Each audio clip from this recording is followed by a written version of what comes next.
Hi, ik ben Tom Nassing, beursbox.nl. Ik ga het hebben over de oorlog in Oekraïne. Als je deze video interessant vindt, geef een like. Heb je nog geen abonnement op dit kanaal, abonneer je dan. Druk ook op het belletje, dan krijg je een notificatie als ik een volgende video gemaakt heb.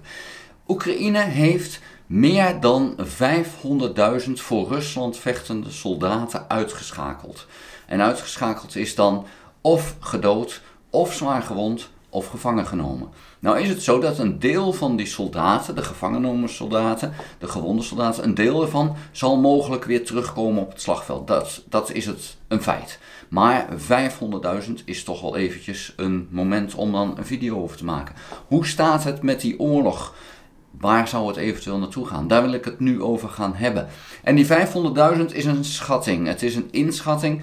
Dagelijks geven de verschillende eenheden van Oekraïne geven op hoeveel slachtoffers ze aan de Russische kant hebben gemaakt. Denken te hebben gemaakt. Want het is altijd een inschatting. Is iemand geraakt of is hij toch nog onder het puin vandaan gekropen? Dat soort zaken. We weten het nooit helemaal zeker. Zaten er 5 in dat huis of zaten er 25 in dat huis? Wie zal dat zeggen? Dus het blijft altijd wel een schatting. Maar Oekraïne doet zijn best om dat zo goed mogelijk te doen. En met name de Britten, de geheime dienst van Engeland, die zit toch wel redelijk op die lijn. Ietsje minder schatten die in, maar toch wel redelijk in die lijn. Nou, waar gaat het dan hoe gaat het dan op dit moment? Op het slagveld in Oekraïne zelf is Rusland nog altijd degene met het momentum. Die heeft het initiatief. Rusland bepaalt waar de gevochten wordt. Dus dat is een plusje voor Rusland. De verwachting is dat het na deze zomer zal veranderen. En de reden van die verwachting is omdat er dan veel meer wapens en munitie voor Oekraïne komen. Terwijl aan de Russische kant die situatie niet verbetert. Het is zo dat er op dit moment meer tanks en artilleriestukken kapotgeschoten worden aan de Russische kant dan dat er aangevuld kunnen worden, zoals het er nu naar uitziet. Dus wat dat betreft wordt het allemaal slechter.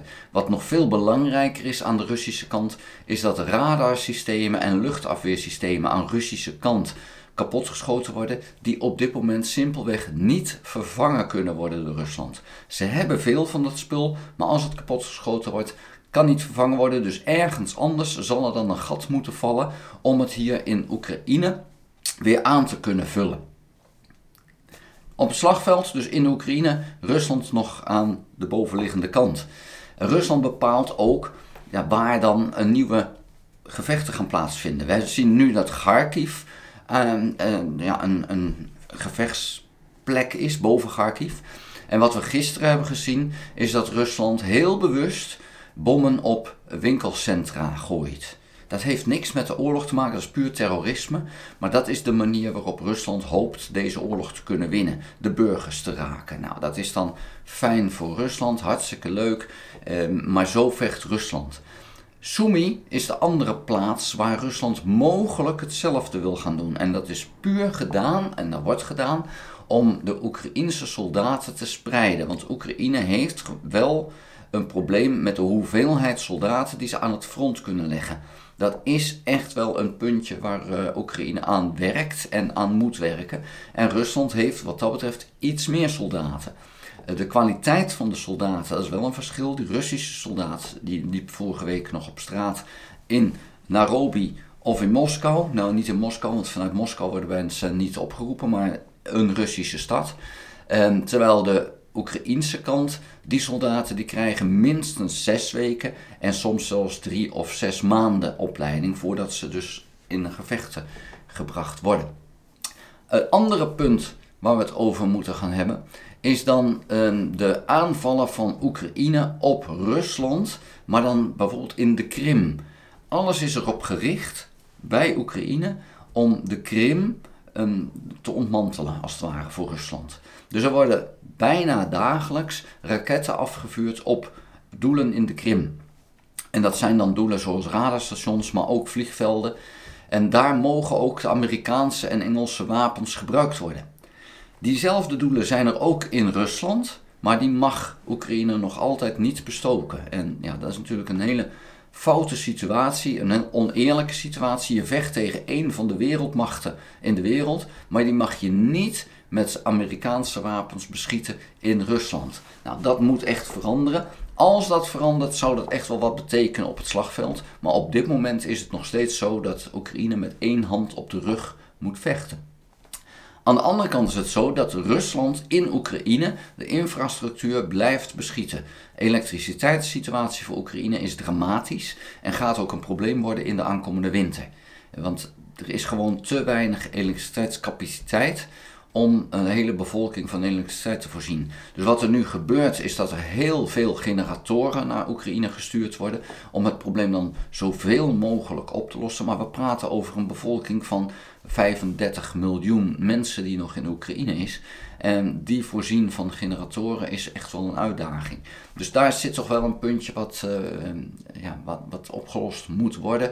En wat van de winter echt wel een probleem gaat worden. Als het een strenge winter wordt, dan hebben ze in Oekraïne een serieus probleem. Dan, het is een oorlog die, een uitputtingsoorlog in feite. Er wordt gekeken wie kan dit het langste volhouden. Nou, Rusland verliest ongelooflijk veel soldaten. Bij Kharkiv is het nu zo dat op 1 soldaat van Oekraïne die wordt geraakt, volgens Zelensky 8 Russische soldaten worden geraakt. Ik heb geen reden om hem daarin niet te geloven. Ik denk dat dat serieus zo is, dat het daar 1 op 8 is. Dat heeft puur te maken met de manier waarop Rusland aanval na aanval uitvoert. In Kharkiv, het noorden van Kharkiv, is het zo dat het met name infanterie is, want ze hebben bijzonder weinig infanterievoertuigen en bijzonder weinig tanks daar. Dus het is met name infanterie. En Oekraïne heeft nu nieuwe granaten en kan die infanterie behoorlijk goed beschieten. Dat kost gigantisch veel soldaten. Het is nog niet zo dat Oekraïne sterk genoeg is om die Russen ook terug te drijven. Dat zie ik nog niet. Maar het kost de Russen gigantisch veel voor een paar velden die ze veroveren. Nou, dat is uiteindelijk niet vol te houden. Voor Rusland is het nu zo dat ongeveer 35% van de economie, en dat is een inschatting, is puur voor de oorlog. Oekraïne ook, maar als we zo kijken naar Oekraïne als land alleen, dan heeft Oekraïne geen enkele kans tegen Rusland. Dus Oekraïne kan alleen maar overleven door hulp van buitenland. En die hulp bestaat uit wapens, munitie en geld. Want de economie van Oekraïne is volledig op straat. Dus in die zin is er geen twijfel over. Zou Oekraïne alleen tegen Rusland vechten, dan heeft het geen schijn van kans. Dus dat gezegd hebbende. Nu is het zo dat het Westen Oekraïne helpt. In Rusland 35% van de economie naar het leger. In Oekraïne ook. En in het Westen 0,5% van de economie naar Oekraïne. Dat is alles. Wij sturen nu 0,5% van onze economie naar Oekraïne. Om de Oekraïners in staat te stellen tegen die Russen te vechten. Die Russen hun land weer uit te knuppelen. Dat is een gevecht wat in feite, als we teruggaan naar de jaren 80, het Westen had moeten voeren als deze situatie was gebeurd met een van de NAVO-landen. Dus wij vechten nu tegen een Rusland, een oorlog die door Oekraïne wordt uitgevochten, maar die ons 0,5% van onze economie kost. En daarmee is Rusland niet in staat om Oekraïne te veroveren. Als je dit op langere termijn kijkt, dan kan Oekraïne die oorlog tegen Rusland gaan winnen. Waarom? Ja, omdat Rusland verarmt en dat gaat heel hard. We zien nu dus dat de aanvallen op de raffinaderijen door Oekraïne ervoor zorgen dat diesel en benzine in Rusland duurder wordt. Terwijl het land zwemt in de olie- en gasvoorraden. En toch wordt het duurder, want je moet die bewerken voordat ze kunnen worden gebruikt. Die raffinaderijen zijn voor een deel al beschoten en kapot door Oekraïne geregeld. En je ziet nu dat die prijs omhoog gaat. De economie van Rusland die staat gewoon in vuur en vlam vanwege het feit dat er te weinig mensen zijn om het werk te doen. Dus er is genoeg aan mogelijkheden. Er kan niemand werkloos zijn in Rusland, want de economie die draait als een gek. Alleen, ja, ze werken dus voor het leger. En de economie is niet aan het groeien. Dat draait als een gek, maar het groeit niet, het krimpt. We zien een Gazprom, het grootste bedrijf van Rusland, maakt een gigantisch verlies, miljarden verlies. Dat hebben ze nog nooit gedaan, want ze halen bijna gratis olie en gas uit de grond. En vervolgens kan je daar heel veel geld voor krijgen. En dan maakt Gazprom daar verlies op. Nou, dan weet je wel dat het gewoon slecht gaat. Dat is het grootste bedrijf van Rusland. Het gaat met de economie van Rusland heel slecht. Terwijl die dus eigenlijk roodgloeiend is vanwege het feit dat er geen werkloosheid is en een maximale capaciteit gedraaid wordt. Alleen daar wordt het land niet beter van, want wat ze maken wordt een dag later in Oekraïne kapotgeschoten. En dat is dus uiteindelijk niet vol te houden. Alleen de vraag is, hoe lang duurt deze oorlog? Duurt deze oorlog lang genoeg om de economie van Rusland volledig om zeep te helpen? Want als we kijken naar bijvoorbeeld de Nazi-Duitsland, de Tweede Wereldoorlog, en de economie daar was ook kapot. En hoe lang heeft Duitsland het wel niet uitgehouden tegen de grootste twee wereldmachten op dat moment? Rusland en Amerika. En toch hebben ze het nog tot mei 1945 volgehouden. Ondanks dat die economie al lang naar de knoppen was. Dus de economie van Rusland die naar de knoppen gaat, gaat die oorlog niet beëindigen. Daar moet een iets andere oplossing voor zijn. Of de soldaten van Rusland zeggen van, hier stoppen we mee, dit doen we niet. De legerleiding zegt van, nou, dit kunnen we niet volhouden. Of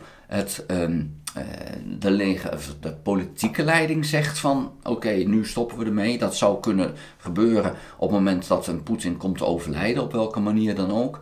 En een derde mogelijkheid is dat de bevolking zegt, en nu pikken we het niet meer. Nou, al die drie dingen zijn op dit moment onwaarschijnlijk. Vandaar dat die oorlog nog wel even voortduurt. Oekraïne die het opgeeft is ook onwaarschijnlijk. Dat zien we nog steeds niet gebeuren. Zolang we hulp sturen, wil Oekraïne die oorlog ook vechten. Die wil vrij zijn van Rusland.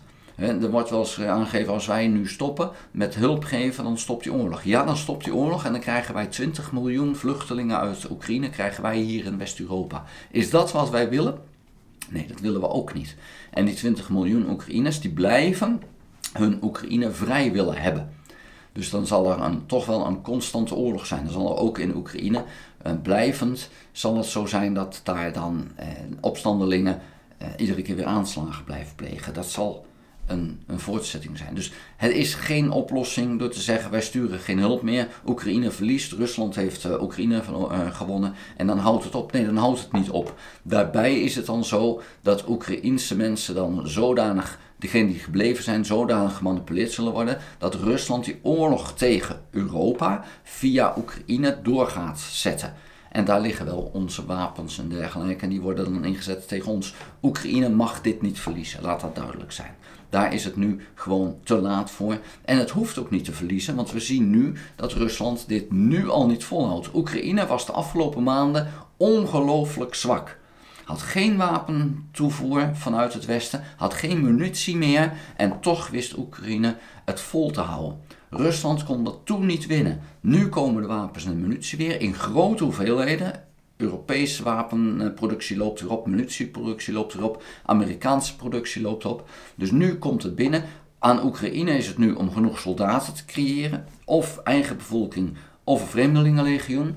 Dat is aan Oekraïne. Maar het Russische leger wordt zwakker. Oekraïense leger wordt sterker. 2024 zullen we dat nog niet echt gaan zien, ondanks dat de F-16's zullen komen. Maar dat zal allemaal voorbereiding zijn voor 2025, waar we zullen zien, naar mijn idee, dat het initiatief weer bij Oekraïne komt te liggen en Rusland langzaam teruggedreven gaat worden. Tot er een moment komt dat het over is. En wanneer dat is, of dat in 2025 is of in 2028 is, ik heb geen idee. Maar Rusland zal het een keer op moeten geven. Oekraïne geeft dit niet op, hoeft dit niet op te geven. Rusland zal op een gegeven moment zeggen, het is genoeg, hier stoppen we mee. Nou, daar is het dan op wachten. Daar wil ik het voor nu bij laten. Vond je de video interessant? Geef een like. Heb je nog geen abonnement op dit kanaal? Abonneer je dan. Druk dan ook op het belletje. Krijg je notificaties als ik een volgende video gemaakt heb. Ga ook naar www.beursbox.nl. Schrijf daarin op de gratis nieuwsbrief. Dank voor het kijken. Tot de volgende keer. Houdoe!